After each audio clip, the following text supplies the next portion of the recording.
आज परमपिता परमात्मा के 24/10/75 के महावाक्य हैं और मुरली की हेडिंग है हरे ब्रह्मा मुखवंशी ब्राह्मण चेतन शालिग्राम का मंदिर है। हम आत्माओं को, शरीर को बाबा क्या कह रहे हैं कि ब्रह्मा मुखवंशावली ब्राह्मण चैतन्य शालिग्राम का मंदिर में शालिग्राम की मूर्तियाँ रखी होती हैं। तो बाबा कह रहे हैं कि वे मूर्तियाँ हम आत्माओं की प्रतीक हैं। उनकी मूर्तियों के रूप में भी पूजा होती है और शालिग्राम के रूप में भी पूजा होती है। तो चैतन्य शालिग्राम का दृष्टि और वृत्ति को पवित्र बनाकर सच्चे अर्थ में ब्राह्मण बनने की युक्तियां बताते हुए बाप दादा बोली दृष्टि और वृत्ति को पवित्र बनाकर। पवित्रता के ऊपर आज बाबा कह रहे हैं कि ब्रह्मचर्य तो बहुत से लोगों का होता है, लेकिन उसके साथ साथ हमारी दृष्टि यानी आंखें और वृत्ति जो अंदर की भावना है वो भी पवित्र बनाकर सच्चे अर्थ में ब्राह्मण बनने की युक्तियां बताते हुए बाप दादा अपने को कमल पुष्प समान अति न्यारा और सदा बाप का प्यारा अनुभव करते हुए क्या यानी जैसे कमल का फूल पानी में रहते हुए ऊपर रहता है, उपराम रहता है, वैसे ही अपने आप को इस संसार में रहते हुए न्यारा और प्यारा अनुभव करते हो क्या। कमल पुष्प एक तो हल्का होने के कारण जल में रहते भी जल से न्यारा रहता है, यानी हल्का होता है तो वो पानी में डूबता नहीं है। मछली जड़ तना शाखा पत्ती सब पानी में रहती है, लेकिन फूल ऊपर रहता है।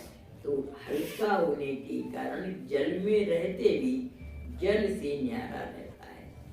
प्रवृत्ति होते हुए भी स्वयं निवृत्त रहता है। जैसे परिवार है उसका, जड़ तना शाखा पत्ती ये सब परिवार है उसके, लेकिन प्रवृत्ति होते हुए भी स्वयं निवृत्त रहता है, उनसे मुक्त रहता है। ऐसे ही आप सब भी लौकिक या अलौकिक प्रवृत्ति में रहते हुए निवृत्त अर्थात न्यारे रहते हो क्या। अब बाबा पूछ रहे हैं कि हम बच्चों की भी प्रवृत्ति है, एक तो लौकिक प्रवृत्ति जिस परिवार से हम आते हैं वो हमारी लौकिक प्रवृत्ति कहलाती है, और ये ज्ञान का भी परिवार के हम मेंबर बनते हैं तो ये अलौकिक प्रवृत्ति कहलाती है। तो उस परिवार को छोड़ करके तो आए, लेकिन इस परिवार में किसी को अपनी सखी बना लिया, किसी को सहेली बना लिया, या किसी से बहुत ज़्यादा फ्रेंडशिप कर ली, या कोई और रिलेशन जोड़ लिया, तो क्या होता है कि वहाँ से छोड़ के आए और यहाँ अटक जाते हैं। इसलिए बाबा कहते हैं कि दोनों से न्यारा टॉकिंग टर्म्स सबके साथ रखे, हमारा प्रेम सबके साथ हो, लेकिन दिल की अटैचमेंट न लौकिक परिवार से हो न अलौकिक परिवार से। कमल के फूल समान न्यारा प्यारा बनना। इसलिए देखिए देवी देवताओं को क्या कहते हैं, हस्त कमल, चरण कमल, नेत्र कमल, हृदय कमल, और कमल के फूल पर ही बैठा हुआ भी दिखाते हैं। तो ये न्यारे प्यारे पन का प्रतीक है। इसलिए हर इंद्रिय की तुलना कमल के फूल से करते हैं। तो बाबा यही बात कह रहे हैं आज कि प्रवृत्ति होते हुए भी स्वयं निवृत्त रहता है, ऐसे ही आप सब भी लौकिक व अलौकिक प्रवृत्ति में रहते हुए निवृत्त अर्थात न्यारे रहते हो क्या। निवृत्त रहने के लिए विशेष अपनी वृत्ति को चयन करो। वृत्ति माने अंदर की जो भावना, अपने अंदर की भावना देखो कि मेरा अटैचमेंट किसी से तो नहीं है। अगर अटैचमेंट होगा तो आपके ऊपर उसके ही संकल्प आएंगे, बार बार उसकी तरफ बुद्धि जाएगी। इसलिए ये पहचान है कि अपनी वृत्ति को देखो, चेक करो, जैसी वृत्ति वैसी प्रवृत्ति बनती है।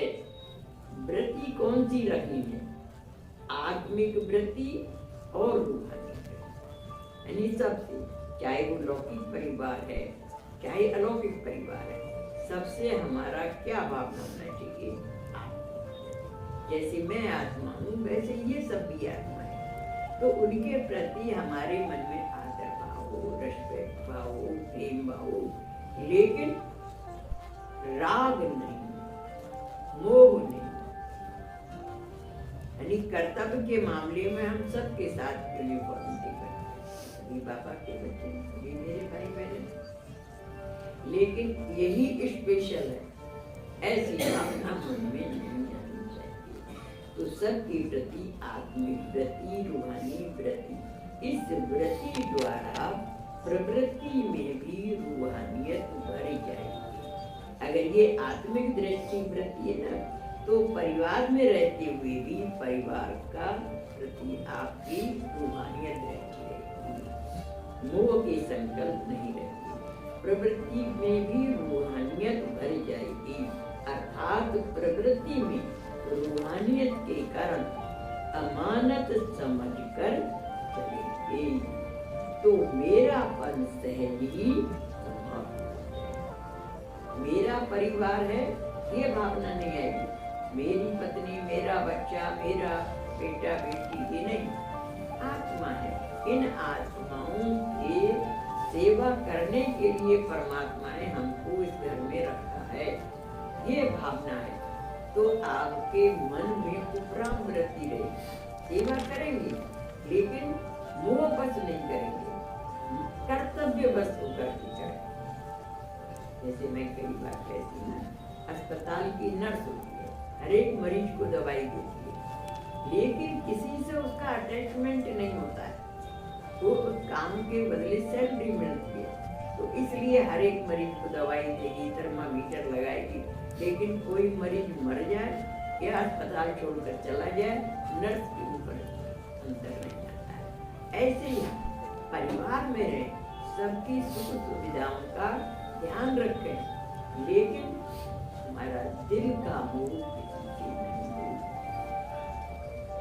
तो बाबा कह रहे हैं, इस वृत्ति द्वारा प्रवृत्ति में भी रूहानियत भरी जाएगी, अर्थात प्रवृत्ति में रूहानियत के कारण अमानत समझकर चलेंगे, तो मेरापन से ही समाप्त हो जाएगा। अमानत में कभी मेरापन नहीं होता है, मेरेपन में ही मोह के साथ साथ अन्य विकारों की भी प्रवेशता।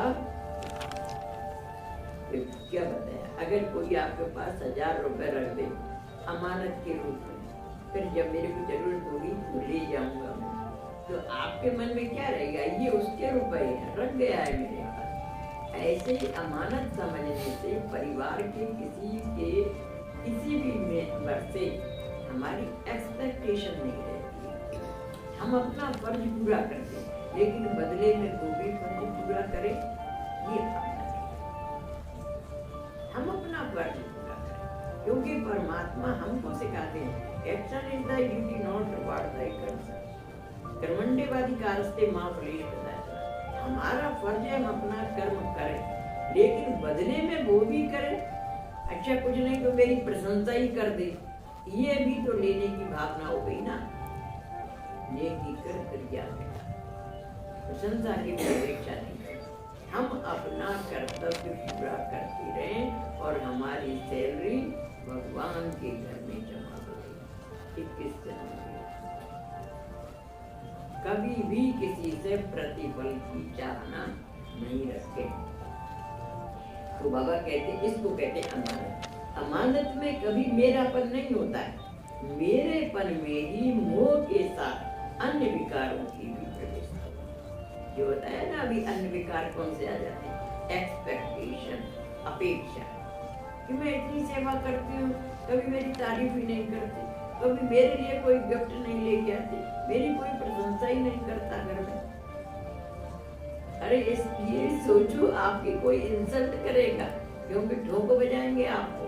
प्रशंसा करना तो दूर की बात है। जब देख लेंगे पक्के हैं ये, नियम के पक्के हैं, तब प्रशंसा करेंगे। लास्ट में करेंगे प्रशंसा, एकदम थोड़ी। एकदम तो छेड़ी हथौड़ी का काम करेंगे, आपके नाक नक्श बनाएंगे, देखेंगे इनकी आंखों में चढ़ती है क्या, हम इनकी इंसल्ट कर रहे हैं, इनको बुरा लगता है क्या। पहले तो परीक्षाएं होंगी, उसके बाद सर्टिफिकेट मिलेगा कि हाँ हमने इतनी बार इनकी इंसल्ट करी, इतनी बार इनको डिस्कार्ड किया, उसके बाद इनके चेहरे पर सिकन नहीं आती, तब देंगे सर्टिफिकेट। हाँ सचमुच में ज्ञान में जाने से इनके अंदर परिवर्तन आया। पहले तो ये गुस्सा भी करते थे, नाराज भी हो जाते थे, तो ये कुछ नहीं कहते, तो ठोकेंगे बजाएंगे ना वो भी, तब तो सर्टिफिकेट देंगे। तो बाबा यही बात कह रहे हैं, मेरापन समाप्त होना अर्थात विकारों से मुक्ति, निर्विकारी अर्थात पवित्र बनना है, जिससे प्रवृत्ति भी पवित्र प्रवृत्ति बन जाती है। फिर वो परिवार क्या बन जाता है, जब किसी को किसी से अपेक्षा नहीं है तो पवित्र परिवार बन जाता है। ऐसे ही तो परमात्मा बनाने आया है, को ये नहीं कहते हैं परमात्मा के परिवार छोड़कर आ जाओ। जिसकी जरूरत नहीं है परिवार, जैसे ओल्ड एज हो गई तो चलो बाबा के घर में हम सेवा करें, अपना भाग्य बनाएं, वो बात दूसरी है। लेकिन यहाँ पर ये ट्रेनिंग नहीं दी जाती कि आप परिवार छोड़कर, अपने छोटे बच्चों को छोड़कर बाबा के घर में आकर बैठो। एडजस्ट करना सीखो, कांटों के बीच में भी खुश रहना सीखो, ये सिखाया। तो बाबा कह रहे हैं कि मेरापन समाप्त होना अर्थात विकारों से मुक्ति, निर्विकारी अर्थात पवित्र बनना है, जिससे प्रवृत्ति भी पवित्र प्रवृत्ति बन जाती है। विकारों का नष्ट होना अर्थात श्रेष्ठ होना। जब आपके अंदर की मेंटालिटी पवित्र बन जाएगी, श्रेष्ठ बन जाएगी, तो आपके मन में किसी से भी कोई कंप्लेन नहीं है। अगर कंप्लेन का संकल्प आता है, माना अभी कहीं कहीं हमारे अंदर वृत्ति में पवित्रता नहीं आई है, ये अपनी चेकिंग करनी है। हमारे थॉट कैसे चलते हैं, ये थॉट ही तो हमारी पहचान बनाते हैं, बताते हैं कि हम कितने पानी में हैं। अगर अभी भी ज्ञान में चलने के बाद 4 साल से चल रहे हैं, 5 साल से चल रहे हैं, 6 साल से चल रहे हैं, और उसके बाद भी एक्सपेक्टेशन है, कोई प्राप्ति की इच्छा है, माना अभी हम नष्ट हुआ कहाँ बने, क्यों अपेक्षा कर रहे हैं। सड़क पर चलते हुए व्यक्ति से हम अपेक्षा करते हैं क्या, वो हमारा कहना माने, हमारी सेवा करे, तो फिर घर वालों से हम क्यों चाह रहे हैं कि वो हमारी सेवा करे, वो हमारा कहना माने। यानी हम अभी नष्ट हुआ नहीं बने, हमारे अंदर की रगें अभी खिंचाव में है, ये खींचातान की स्थिति भी चलती है अंदर। जब बिल्कुल ही रगें कट जाएंगी ना, तो फिर कोई एक्सपेक्टेशन नहीं है, फिर कोई गिल्ला शिकवा किसी से नहीं रहेगा। ये पहचान है अपनी आंतरिक स्थिति की कि हमारी हम कितने ऊपर उठे। तो बाबा यही बात कह रहे हैं कि विकारों का नष्ट होना अर्थात श्रेष्ठ बनना है। तो क्या ऐसे अपने को विकारों को नष्ट करने वाली श्रेष्ठ आत्मा समझते हो? ऐसी समझ। ये देखो ज्ञान के परिवार से भी होता है और लौकिक परिवार से भी होता है। लौकिक परिवार में भी अगर हमारी किसी से एक्सपेक्टेशन है, या ज्ञान के परिवार में भी ये भाई नहीं करता तो भाई ठीक है, जितना करता है कर देता है, ठीक है, नहीं कर रहा है तो हम उसको खरीदा थोड़ी है कोई यहाँ पर किसी न किसी को। हम कोई सैलरी दे रहे हैं कि भैया आपको ये काम करना है, इतनी सैलरी। मजदूर से आप सैलरी दे के करा सकते हो, ज्ञान में किसी सैलरी दे के कराएंगे क्या? उसकी इच्छा है कर दे रहा है, ठीक है, उसको अपना भाग बनाना है। नहीं कोई कर रहा है, ठीक है भैया, उसका भाग नहीं। तो ऐसे करके दोनों से ही उपराम वृत्ति बनानी, अंदर की वृत्ति उपराम रहे। तो क्या ऐसे अपने को विकारों को नष्ट करने वाली श्रेष्ठ आत्मा समझते हो क्या? प्रवृत्ति को पवित्र प्रवृत्ति बनाया है क्या? सबसे पहली प्रवृत्ति है अपनी देह की प्रवृत्ति। अब देखो अपने शरीर का, ये शरीर में भी कितनी चीजें हैं? 5 कर्मेंद्रियां, 5 ज्ञानेंद्रियां, 5 तत्व हैं, पृथ्वी आकाश वायु अग्नि जल, इनसे हमारा शरीर निर्मित होता है। और 3 आत्मा की शक्तियां हैं, मन बुद्धि और संस्कार। ये 18 चीजें हैं। अब इन 18 चीजें मेरी बुद्धि को खींचती हैं। किसी को अगर खाने का लालच होगा ना, तो वो गुलाब जामुन बन रही तो उसका दिमाग बार बढ़ जाएगा, कब खाने को मिले, कब खाने को मिले। किसी को देखने का होगा ना, तो आपकी वृत्ति, ये इंद्रियां भी बड़ी चंचलता दिखाती हैं। मेरा ये सीरियल छूटा जा रहा है, बहन जी ने यहाँ सेवा के लिए रोक लिया, अरे वो तो निकल ही गया, मेरा टाइम तो निकल ही गया। उसका दिमाग वहां पड़ा है, बल शरीर से यहाँ सेवा कर रहा है। ये बहुत माइन्यूट, जिसने अपनी थोरो चेकिंग की है ना, वो समझ सकता है ये बात हो कि हमारे चीज है, ये तत्व भी हमारी परीक्षा लेते हैं। पृथ्वी तत्व है, जल तत्व है, अपनी इंद्रियों पर कंट्रोल नहीं होगा मतलब। और ये आकाश है, आकाश से खराब संकल्प आ जाएंगे दिमाग में, न चाहते हो बुरी बात क्यों आ जाती। ये तत्व भी हमारी परीक्षा लेते हैं। फिर मन बुद्धि और संस्कार, संस्कार भी हमारी परीक्षा लेते हैं। हमारी जैसी आदत है, वैसी आदत के अनुकूल नहीं कर रहा है तो हमारा टेम्परेचर लूज हो जाता है, बुरा लगने लगता है। क्यों बुरा लग रहा है? क्योंकि हम उससे एक्सपेक्टेशन वैसी कर रहे हैं जैसे हमारे संस्कार है। अब उसका संस्कार दूसरा है, तो वो नहीं कर रहा है तो हमारी चिढ़ आती है हमको, हमारे अनुसार नहीं चल रहा। लेकिन उसकी पालना कैसे घर से वो आई है आत्मा, उसकी सीढ़ी में संस्कार कैसे भरे हुए हैं, ये कभी सोचते हैं? वो नहीं सोचने के कारण हमारे अंदर हर्ष पहुंचाती है। तो इसलिए बाबा कह रहे हैं कि आपकी जो आंतरिक स्थिति है, ये देह की प्रवृत्ति यानी देह की इंद्रियां आपकी आर्डर में चलती हैं या किटकिट करती रहती हैं। कोई व्यक्ति ऊपर से तो हंसते रहते हैं, लेकिन अंदर से इतने दुखी रहते हैं कि उनको अगर दिल को छोड़ दिया जाए तो फौरन रोने लग जाएंगे, क्योंकि अंदर में उनके दुख भरा हुआ है, वो गिल्ले शिकवे भरे हुए हैं। तो जैसे घोड़े को आप हाथ लगा दो तो पस निकल आएगा, ऐसे उनके अंदर का वो पस निकल जाता। कोई छेड़ दे उनके अंदर की स्थिति को। कहीं हमारी स्थिति तो ऐसी नहीं है। ये आंतरिक मशीनरी को साफ करना, ये शरीर भी मशीन है, एक कार है, ये ठीक चले, ये भी हमारा फर्ज है देखना मैं कौन आत्मा।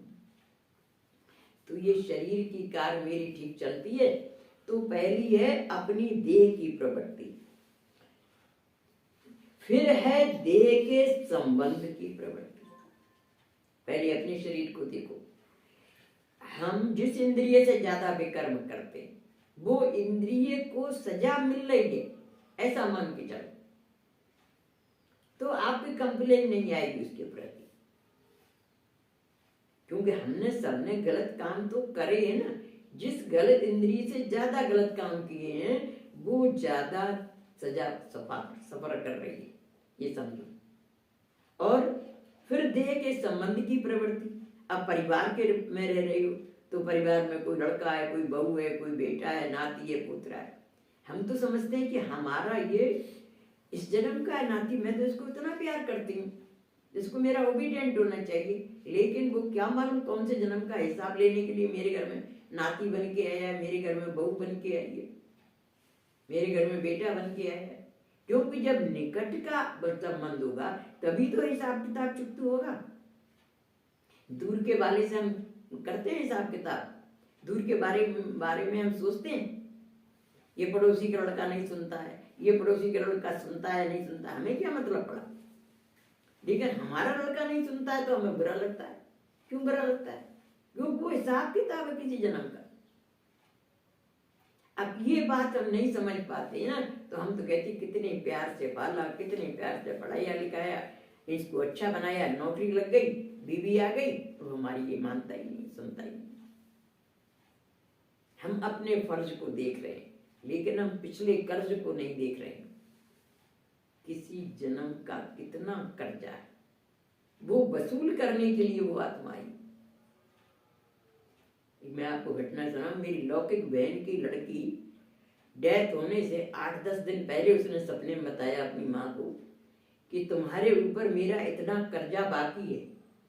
फिर 8-10 दिन उसने सारा इलाज कराया, मतलब हॉस्पिटल में भर्ती किया, और एक दिन का उसका मतलब वो लगता था, डॉक्टर देखने आता था, 300 रुपये वो लेता था, इंजेक्शन लगते थे, कितना कितना खर्चा। और फिर 8 दिन बाद उसकी डेथ हो गई। फिर वो रोने लगी, तो मैंने कहा तुम तो बता रही थी कि इसने मुझे सपने में बताया कि मेरे तुम्हारे ऊपर इतने रुपए बाकी हैं, तो तुम जोड़ो, 8 दिन में तुमने इतना खर्चा कर दिया ना इसके ऊपर, तुम्हारा खर्चा इतना हो गया, उसका कर्जा वसूल हो गया, वो चली गई, रोका के लिए।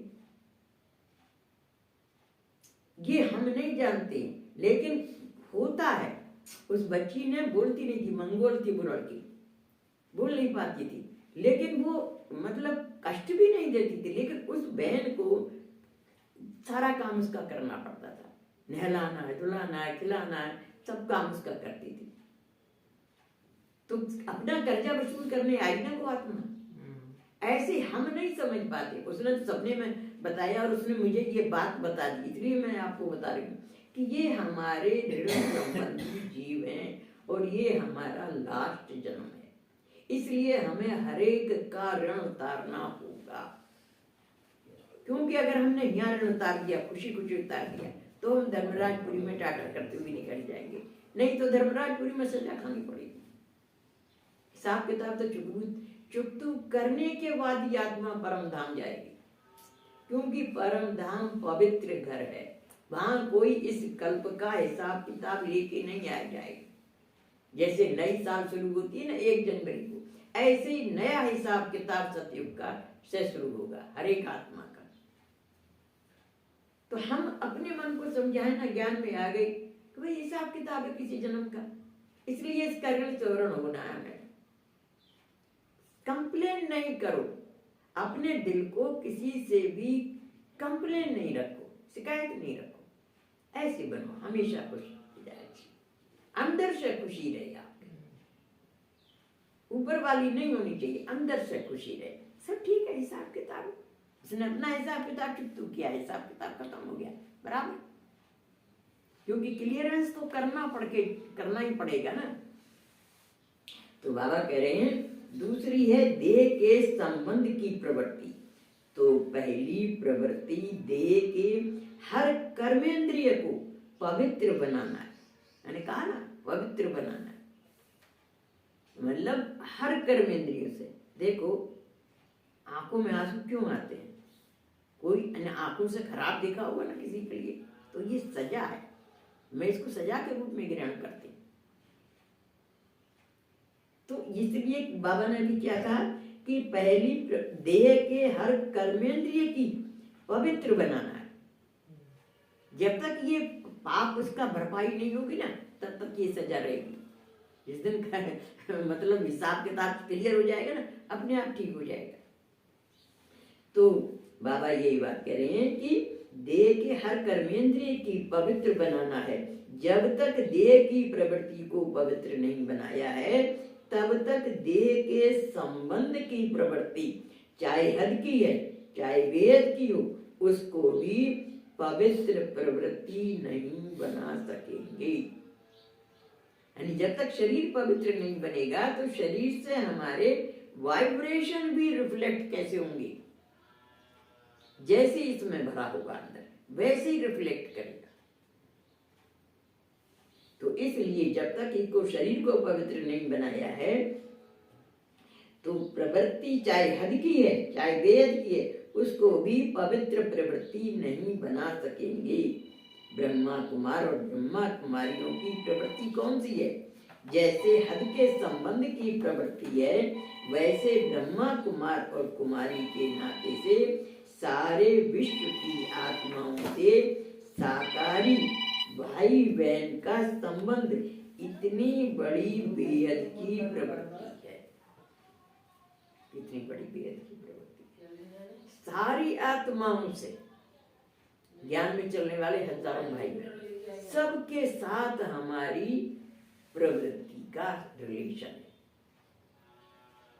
क्योंकि जैसे सूरज है, सबको रोशनी देता है ना, कोई पक्षपात नहीं करता कि इसके घर में रोशनी दूं, इसके घर में नहीं दूं। ऐसे ही हमारा ये ज्ञान, हमारा जीवन अब सेल्फ सेंटर्ड नहीं है कि हम अच्छे रहे, हमारे परिवार वाले अच्छे रहे, ये तो भक्ति वाला कार्य है। हमारा जीवन सारी विश्व की आत्माओं के कल्याण के लिए है। तो सारे विश्व की आत्माएं जो हमसे अपेक्षा कर रही हैं, क्या हम उनकी भरपाई कर रहे हैं? अगर नहीं कर रहे हैं तो उनकी क्लेम तो रहेगी ना कि मैंने बहन जी से इतनी कहा, मेरी लिए योग लगा देना, बहन जी ने नहीं लगाया। कोई मांगने आया और उसने हमने नहीं दिया तो वो तो निराश ही लौट गया ना। ये भी तो कामना ही है किसी की, मेरे से कहा योग लगाने के लिए, मैंने नहीं योग लगाया तो उसकी इच्छा तो पूरी नहीं हो पाई ना, तो उसकी शिकायत तो मेरे से रहेगी ना। तो इसलिए बाबा कह रहे हैं कि ब्रह्मा कुमार कुमारियों की प्रवृत्ति कौन सी है? जैसे हद के संबंध की प्रवृत्ति है, ऐसे ब्रह्मा कुमार कुमारी के नाते से सारे विश्व की आत्माओं से साकारी भाई बहन का संबंध, विश्व की आत्माओं से क्या है हमारा? साकारी भाई बहन का संबंध, बहन भाई ऐसे संबंध इतनी बड़ी बेहद की प्रवृत्ति है। लेकिन पहले अपनी देह की प्रवृत्ति बनाएं, तब बेहद की प्रवृत्ति को भी पवित्र बना सकेंगे। विश्व कल्याणकारी टाइटल है ना, ये थोड़ी कहा है घर के कल्याणकारी हो या अपनी कल्याणकारी। तो फिर बाबा ये कह रहे हैं तो बेहद की प्रवृत्ति को भी पवित्र बना सकेंगे, पहले अपने शरीर की प्रवृत्ति को तो पवित्र बना। कहावत है ना, चैरिटी बिगिंस एट होम, घर से दान शुरू करना है। पहले अपनी देह की प्रवृत्ति अर्थात घर को पवित्र बनाने की सेवा करनी है, फिर बेहद की करनी है। समझ में आया कितनी बड़ी जवाबदारी है बाबा के बच्चों के ऊपर। पहले अपने घर की यानी अपने शरीर की प्रवृत्ति को पवित्र बनाओ, फिर बेहद की करनी है। तो पहले अपने आप से पूछो कि अपने शरीर रूपी घर को पवित्र बनाया है संकल्प से। अब देखो कितनी बातें बता रहे हैं बाबा। संकल्प को, बुद्धि को, नैनों को, मुख को रूहानी अर्थात पवित्र बनाया है। इतनी चार बात।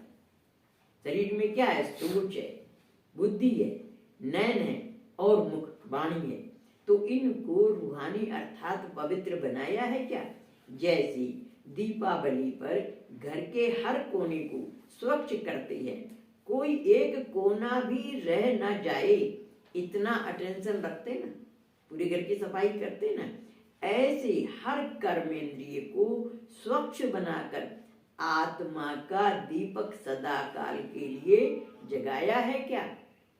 साइन ऑफ इंट्रोगेशन पूछ रहे हैं बाबा कि जैसे वो दीपावली पर घर के हर कोने को साफ करते।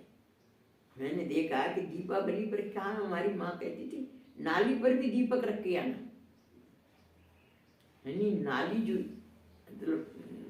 लेटरिन की नाली होती है उसके ऊपर भी पहले वहां भी प्रकाश करना है, अंधेरा कहीं ना रह जाए। तो ऐसे ही बाबा कह रहे हैं यहाँ पर कि दीपावली पर घर के हर कोने को स्वच्छ करते हैं, कोई एक भी कोना रह न जाए इतना अटेंशन रखते हैं। ऐसे हर कर्मेंद्रिय को स्वच्छ बनाकर आत्मा का दीपक सदा काल के लिए जगाया है। ऐसे रूहानी दिवाली मनाई है अथवा अभी मनानी है। सबके दीपक अखंड जगमगा रहे हैं ना। जैसे गायन है कि घर घर मंदिर बनेंगी, ऐसे ही अपने देह रूपी घर को मंदिर बनाया है क्या? अब हर चीज की कितनी माइन्यूट बात बाबा बता रहे हैं कि हर इंद्रिय, सोच, बोल, नैन, मुख, ये सारे हमारे जो द्वार हैं ये सब पवित्र बन गए हैं। किसी के लिए सोच में भी तो गलत बात नहीं आ जाती है, मुख से कभी खराब बात तो नहीं निकल जाती है, नेत्रों से हम किसी को दोष दृष्टि से तो नहीं देखते हैं। तो इन सब की पहरेदारी करनी है। तो अपने देह रूपी घर को मंदिर बनाया है। जब घर घर मंदिर बनाओ तब ही विश्व को भी चैतन्य देवताओं का निवास स्थान मंदिर बनाएंगे। अब कितनी सफाई होनी है इस दुनिया की जब लक्ष्मी नारायण का राज्य होगा। और हम बच्चे लोग उसके कर्णधार हैं। सतयुग की दुनिया लाने का ठेका उठाया ना बाबा के साथ बच्चों का भी काम। तो सोचो इतनी सफाई करी है हमने। अपने घर की दीपावली पर कितनी सफाई कर लेते हैं, करते हैं कि नहीं करते। गरीब भी होता है झोपड़ी की वही सफाई करता है, नहीं पुताई कर सकता है तो वैसे ही साफ सफाई करके घर को ठीक ठाक करते। तो विश्व का परिवर्तन होना है, लक्ष्मी नारायण का सचमुच का राज्य लाना है। वहां तो हम तस्वीरों का राज्य लाते हैं, तस्वीरों की पूजा करते हैं ना दीपावली पर। और जिस दिन लक्ष्मी नारायण का सचमुच का राज्याभिषेक होगा उस दिन रहेगा यहाँ पर कड़ा भी कचड़ा, जरा सा भी कचड़ा रहेगा क्या? सोचो आप। पूरी दुनिया में, पूरी दुनिया में एब्सोल्युटली बड़ा काम तो ये प्रकृति के तत्व करेंगे। पृथ्वी, आकाश, वायु, अग्नि, जल, ये पांचों तत्व सेवा करेंगे दुनिया को नया बनाने में। लेकिन हम बच्चों को भी तो करना है ना, हमें भी तो कराना है प्रकृति के तत्वों से। कर्णधार तो बाबा के बच्चे ही है ना, आधारशिला तो वही है ना।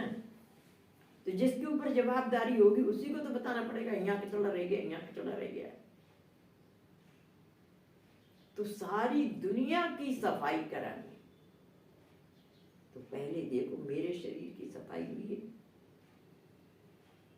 मेरे शरीर में किसी के लिए इम्प्योर थॉट तो नहीं चलता रहता है, बोल में कटता तो नहीं आ जाती है, देखने में पक्षपात तो नहीं आ जाता। हर इंद्रिय कमल फूल समान बनी है क्या? तो बाबा ये कह रहे हैं जब चैतन्य देवताओं का निवास स्थान मंदिर बनाएंगे, जब घर घर मंदिर बनाओ तब विश्व को भी चैतन्य देवताओं का निवास स्थान मंदिर बनाएंगे। जितने भी ब्राह्मण, हर एक ब्राह्मण चैतन्य सालिग्राम का मंदिर है। ये शरीर क्या है? इस शरीर को ये समझो, ये मुझ आत्मा रूपी देवता का ये शरीर मंदिर है। मैं इस मंदिर को नहला रही हूँ, मैं इस मंदिर को वस्त्र पहना रही हूँ, ऐसी भावना रखो। मेरा शरीर नहीं है, ये मुझ आत्मा का मंदिर है। तो चैतन्य सालिग्राम का मंदिर है, चैतन्य शक्ति मंदिर है। ऐसे मंदिर समझते हुए उनको शुद्ध पवित्र बनाया है क्या? अभी के पुरुषार्थ के समय प्रमाण व विश्व के संपन्न परिवर्तन के समय प्रमाण इस समय कोई भी कर्मेंद्रिय द्वारा प्रकृति व विकारों के वशीभूत नहीं होना चाहिए। यानी हमारे को बाबा बच्चों को कह रहे हैं कि इस समय के प्रमाण कोई भी कर्मेंद्रिय द्वारा प्रकृति व विकारों के वशीभूत नहीं होना चाहिए। न हम प्रकृति के वशीभूत हो, न विकारों के वशीभूत। जैसे मंदिर में भूत प्रवेश नहीं होते हैं तो हर घर को मंदिर बनाया है क्या? जहाँ अशुद्धि होती है वहाँ ही अशुद्ध विकार अथवा भूत प्रवेश होता है। चैतन्य सालिग्राम के मंदिर में वह चैतन्य शक्ति स्वरूप के मंदिर में, असुर संहारिणी के मंदिर में आसुरी संकल्प व आसुरी संस्कार कभी प्रवेश नहीं कर सकते। हम बच्चों को बाबा क्या टाइटल दे रहे हैं? असुर संहारिणी। जो असुरों का संहार करने वाली हैं उनके मंदिर में असुर आ सकते हैं, आसुरी संस्कार आ सकते हैं क्या? प्रवेश नहीं कर सकते। अगर प्रवेश होती है तो कोई ना कोई प्रकार की अशुद्धि अर्थात अस्वच्छता है। ऐसे अपने को चेक करो, कहीं भी कोई प्रकार की अशुद्धि रह गई है तो उसको अभी खत्म करो, अर्थात सच्ची दीपावली मनाओ। जब ऐसी अपनी पवित्र प्रवृत्ति बनाओ तब ही विश्व परिवर्तन होगा। हम बदलेंगे जग बदलेगा, हम सुधरेंगे जग सुधरेगा। यानी पहले तो हमें अपने अंदर की मशीनरी को देखो, सब ठीक काम कर रही है। यहाँ मधुबन में भी रूहानी यात्रा करने आते हो तो रूहानी यात्रा में अपनी कमजोरियों को छोड़कर जाना। मधुबन है ही परिवर्तन भूमि। परिवर्तन भूमि में आकर परिवर्तन नहीं किया तो परिवर्तन भूमि का लाभ क्या उठाया। सिर्फ परिवर्तन भूमि के अंदर परिवर्तन नहीं लाना। फिर बाबा क्या करें, ऐसे नहीं कि जितने दिन 8 दिन 10 दिन रहे माउंट आबू उतने दिन परिवर्तन ले आए और फिर संसार में आए तो फिर संसार जैसे बन गए। सिर्फ परिवर्तन भूमि के अंदर परिवर्तन नहीं लाना है, लेकिन सदा काल का परिवर्तन लाना है। मधुबन को महायज्ञ व राजस्व अश्वमेघ यज्ञ कहती हैं। तो यज्ञ में आहुति डाली जाती है, वो महायज्ञ कहलाता है माउंट आबू। और ये सब आश्रम यज्ञ स्थान कहलाते, छोटे छोटे यज्ञ कहलाते हैं।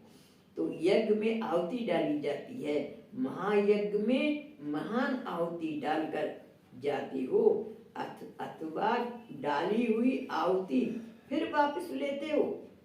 जो नाम देते हो वैसा काम भी करते हो व नहीं। नाम है महायज्ञ, परिवर्तन भूमि और वरदान भूमि, तो जैसा नाम वैसा कार्य करो। यानी वहां पर छोड़ के आओ तो हमेशा के लिए छोड़ के आओ। जो प्रतिज्ञा करके जाते हो इसको निभाते रहो। अथवा निभाना मुश्किल लगता है क्या? निभाने में 3 प्रकार की आत्माएं बन जाती हैं। कोई तो निभाने में सच्चे परवाने मुआफिक स्वयं को बाप पर न्योछावर कर देती हैं, अर्थात फरमान पर कुर्बान हो जाते हैं। और कोई निभाने में भगत बन जाते हैं, अर्थात बाप से ही बार बार शक्ति लेते रहती हैं, अर्थात मांगते रहती हैं। सहन शक्ति दो तो निभाऊं, सामना करने की शक्ति दो तो निभाऊं, ऐसे भीख मांगते रहते। यानी अपने आप को शक्तिशाली नहीं बना पाते तो भीख मांगते रहते हैं, अर्थात भगत बन जाते हैं। और कोई फिर ठगत भी बन जाते। कहते और लिखते हैं एक और करते दूसरा है। बाप के आगे भी ठगी करते हैं, अपनी गलती को छिपाने की ठगी करते हैं, ऐसे ठगत भी हैं। कईयों में निभाने की शक्ति है नहीं, लेकिन अपने को बचाने के लिए फिर बहानेबाज होती हैं। अपनी कमजोरी को छुपाकर दूसरों के बहाने बनाते रहती हैं। फलाना संबंध ऐसा है इसलिए यह हुआ है, वह वायुमंडल वातावरण ऐसा है इसलिए यह होता है, सरकमस्टांस अनुसार ऐसा होता है, ऐसे बहाने बनाती रहती हैं। निभाने में इतने प्रकार के निभाने वाले बन जाती हैं। कहना सबका एक है कि मेरा तो एक बाप दूसरा ना कोई। जो कहेंगे और कराएंगे वही करेंगे, लेकिन करने में और प्रैक्टिकल आने में अनेक प्रकार के बन जाते। यानी कहते सब है मेरा एक दूसरा ना कोई, लेकिन प्रैक्टिकल में अंतर हो जाता है। इसलिए अब तक साधारण समझ जो किया उसको भीति से सो भीति करो। अब क्या करें, अब जो हो गया सो हो गया, डन इज डन। लेकिन आइंदा के लिए ये गलती रिपीट ना करो, अर्थात अपने ऊपर रहम करो। इस भूमि के महत्व को भी अच्छी रीति जानो। इस भूमि को साधारण भूमि नहीं समझना। महान स्थान पर आते हो अपने को महान बनाने के लिए। माउंट आबू क्या है? महान स्थान। सब तीर्थों में तीर्थ महान, माउंट आबू राजस्थान। तो ऐसे महान स्थान पर आते हो, अपने को महान बनाने के लिए महान बनना है, अर्थात महत्व को जानना। समझा? ऐसे समय प्रमाण स्वयं को परिवर्तन करने वाली, विश्व परिवर्तन के निमित्त बने हुई, बाप के साथ प्रीत की रीति निभाने वाली, बाप को सदा अपना साथी बनाने वाली और सदा कमल पुष्प समान साथी रहे, साक्षी रहने वाली, ऐसे सदा स्नेही बच्चों को बाप दादा का याद प्यार और नमस्ते। ऐसा श्रेष्ठ बनाने वाले बाप दादा को हम रूहानी बच्चों का याद प्यार मॉर्निंग नमस्ते नमस्ते नमस्ते हम सब रहने और बन जाए। इस मुरली का ज्ञान बिंदु है सारे। जैसी वृत्ति वैसी प्रवृत्ति बनती है। क्या? जैसी वृत्ति वैसी प्रवृत्ति बनती है। आत्मिक व रूहानी वृत्ति से प्रवृत्ति में रूहानियत भर जाने के कारण अमानत समझकर चलने से मेरापन सहज ही समाप्त हो जाएगा। यानी आत्मिक वृत्ति व रूहानी वृत्ति सबके प्रति आत्म भाव, जैसे मैं आत्मा हूँ वैसे ये सब भी आत्माएं। वृत्ति से प्रवृत्ति में रूहानियत भर जाने के कारण अमानत समझकर चलने से मेरापन सहज ही समाप्त हो जाएगा। मेरापन खत्म।